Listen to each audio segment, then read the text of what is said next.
Hello guys, and welcome back to the TNT Aquatics YouTube page. Last video was on the breeding boxes and we've had an amazing response and we want to thank you all for that. And yeah, so this video today we are going to be breeding some long-fin cherry barbs. So this is some of the stock from the original fish room that we've had, and we have successfully been breeding them here over the last couple of weeks. In this tank here there are some babies, as you can see there, and there's more down here, so we just move them through the tanks. So now we're just going to show you how we do it. This is the way we've done it in the past in the previous fish room, and we've had some great results.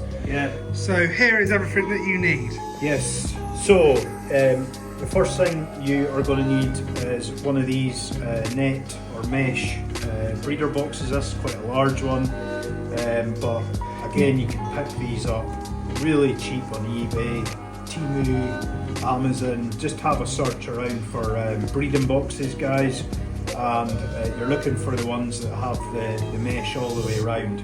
The idea being that obviously the eggs drop through this mesh floor and into the tank itself. So these come with little suction cups for sticking onto the glass, and we'll get that into the tank shortly. The second thing you need is some coconut husk, just a little bit, enough to cover the bottom of the breeder box. To be fair, you can use moss and stuff like that, but for a cheap breeding media, I found, I've always used coconut husk. And every time I tell people that, they say that's a really good idea. It is, and I actually prefer, because I used to use wool, spawn and mop wool, and what you find happens with the wool is the eggs will stick to the wool, which is great if you're wanting to remove the wool every day. But with this stuff, I find the eggs just kind of go through it and fall all the way down to the bottom of the tank, which is a hands-off way of doing it.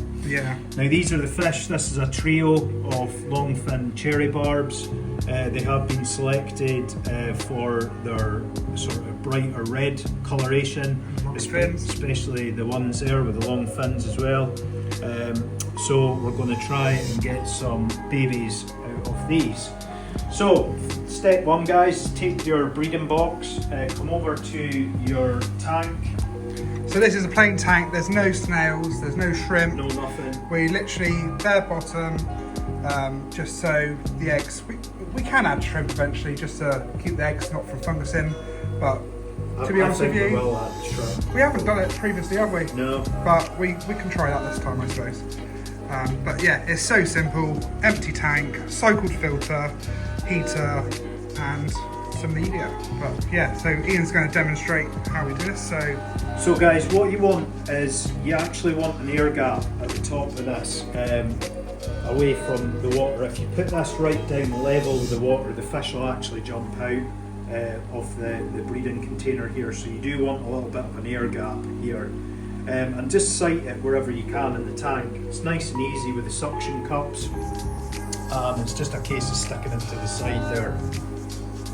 So I've just placed this kind of central in the tank, and what we'll do now is we will get the coconut husk. Now the only problem with this, guys, is when it's dry it does like to float. So what I use is a couple of stainless steel nuts, but you can use anything, anything that's going to weigh this down. And once it becomes waterlogged, it actually starts sinking itself anyway. It's just when it's bone dry you can see it's all flaking off here. But yeah, you just want to use a bit of weight on this, and I'll show you what I mean, because when you dump this in, it does try and float back up. Not badly. It's not too bad actually. Not too bad, but it does try and float its way back up. So you don't need a lot of weight, and all I do is just stick one bolt on each side just to keep it weighted down. Like I say, you don't need a lot of weight, and just kind of tidy it up so that the fish have space to swim about in the top section.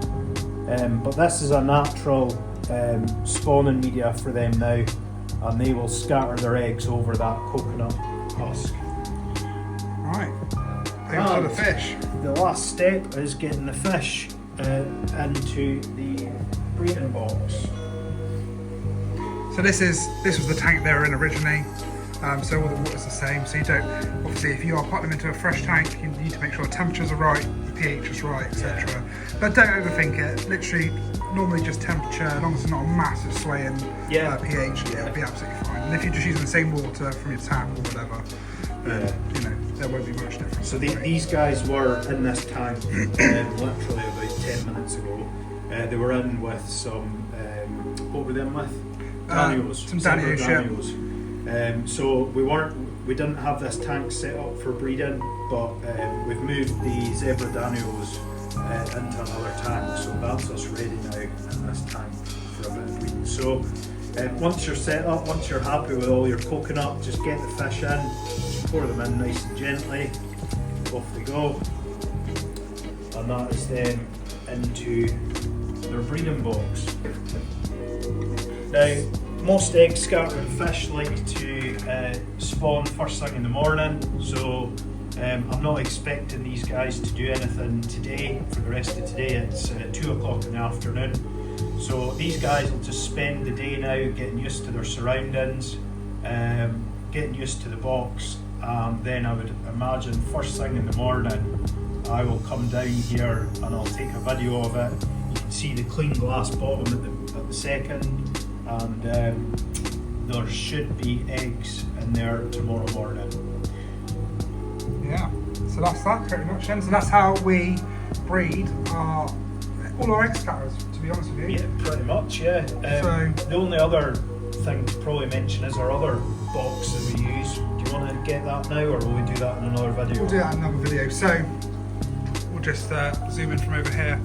So we have got our own design of these, which will be available eventually as well. We're not quite finished with the design yet, are we? No, not quite. So, but we have taken, what's the word? We have, I can't remember whoever makes them on YouTube. We've used them as an inspiration because the design's really good.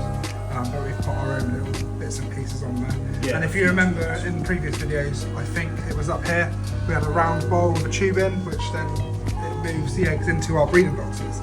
Like I said, we're still developing that at the moment. We can't get it 100%, and we won't ever introduce any products on the market that we're not happy with anyway. So, like I said, we like to get everything to a stage where we're happy to introduce it to you guys. We're both engineers, so you know we're a bit of perfectionists, let's say. Yeah, well, with the bowls that you've seen in the earlier video, guys, the concept absolutely works.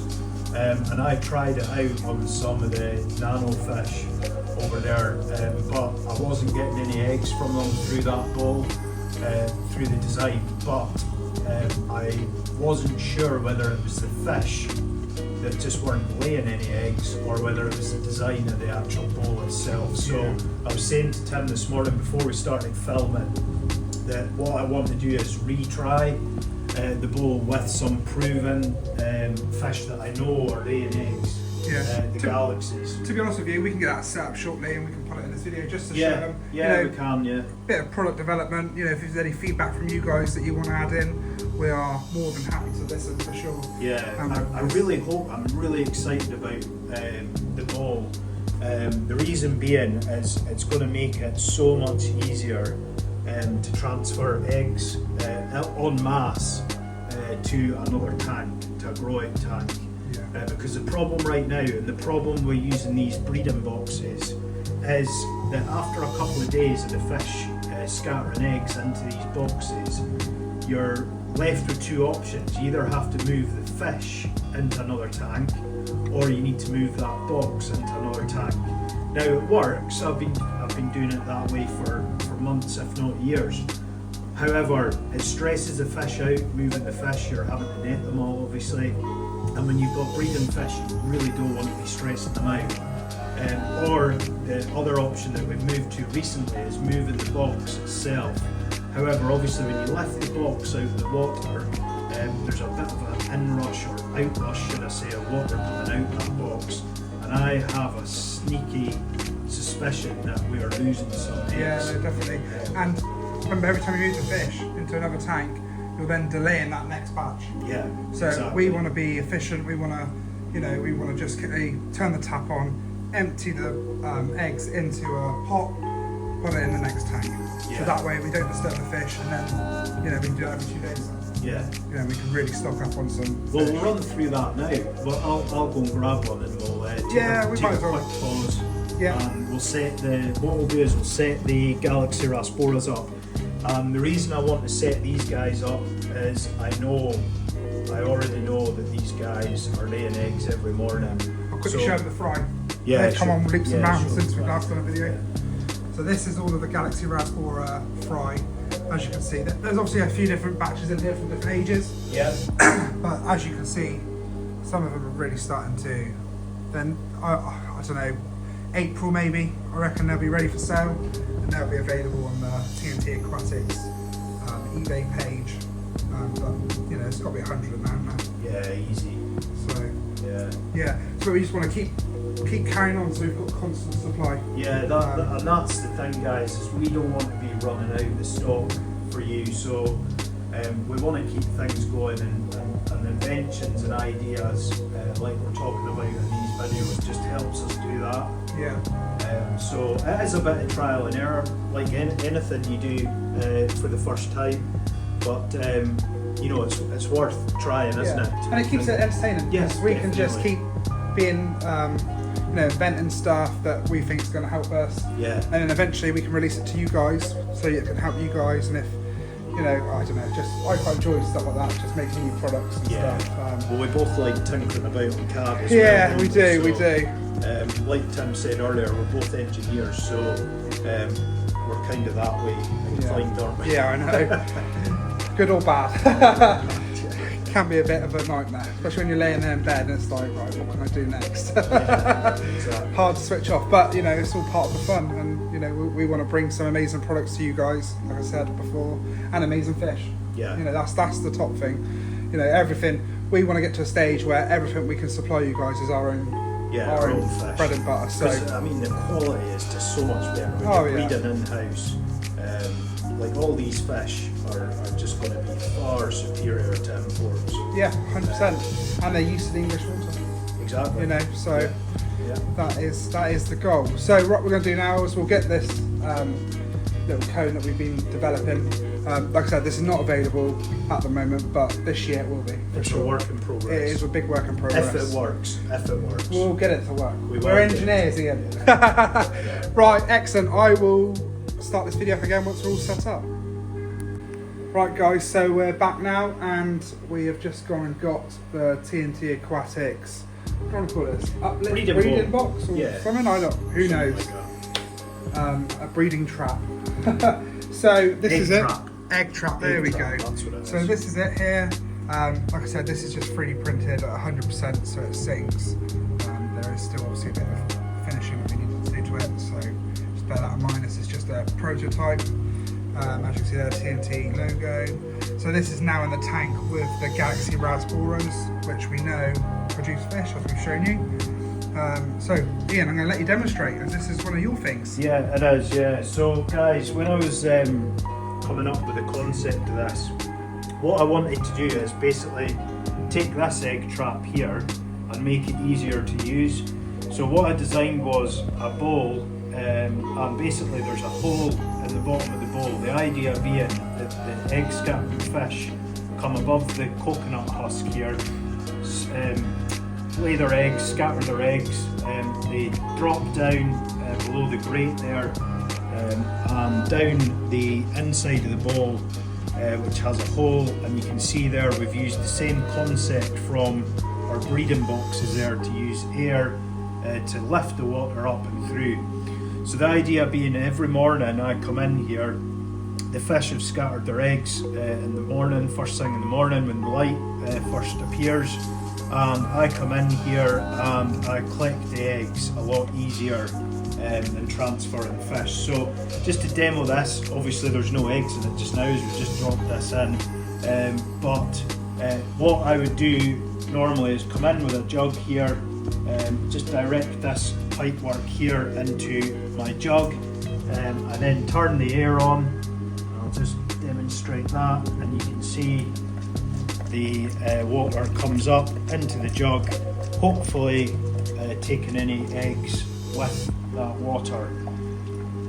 Once I'm done, then all I need to do is turn off the tap. The water stops coming up through the tube there, and that's it, reset, ready again for the next day. Of course, there's no eggs in that at the moment. Of course, there's no eggs, but then it would just be a case of taking this water, dumping that into an empty tank with maybe a couple of shrimp or something in there, and that process then gets repeated every day. So that's the general idea. I was just saying to Tim there, there's a few upgrades we need to do. You can see the base there isn't quite sticking to the bottom. So what we might end up doing is putting some suction cups on the bottom of the base there, just to keep it where you want it in the tank. I would prefer to have it sitting a little bit further back in the tank, but obviously with this this tube here, it's just doing its own thing at the minute. So like Tim said earlier, it's a work in progress. We're going to prove it 100% first, and once we get everything sorted on it and the design 100%, then we'll start releasing that. Yeah, definitely. And to be honest with you, we could start selling the files as well, just so you can, if you've got a 3D printer, you can print it yourself. Yeah, that would be the easiest. You know, like I said, we don't know yet. We're just going to just go with the flow and see how we get on. You know, it's just, like I said, it's just work in progress, and we'll decide when it comes to that stage. But yeah, so I hope this video was helpful with breeding your egg scatterers, your cherry barbs, you know, your raspberries and bits and pieces like that. Like, comment and subscribe, and if you've not already entered the competition to win some L236 SWs, super whites, then go on to our breeding box video, make sure you like, comment and subscribe to the channel if you're not already, which they will be, surely, you know. Why wouldn't they want to subscribe, you know? So yeah, make sure you enter that. That'll be getting drawn. We need to decide a date. You got your phone on you? 12th that is today. 12th today, so 15th next month. February, 15th of February? Yeah, okay. 15th February. Is that a weekend?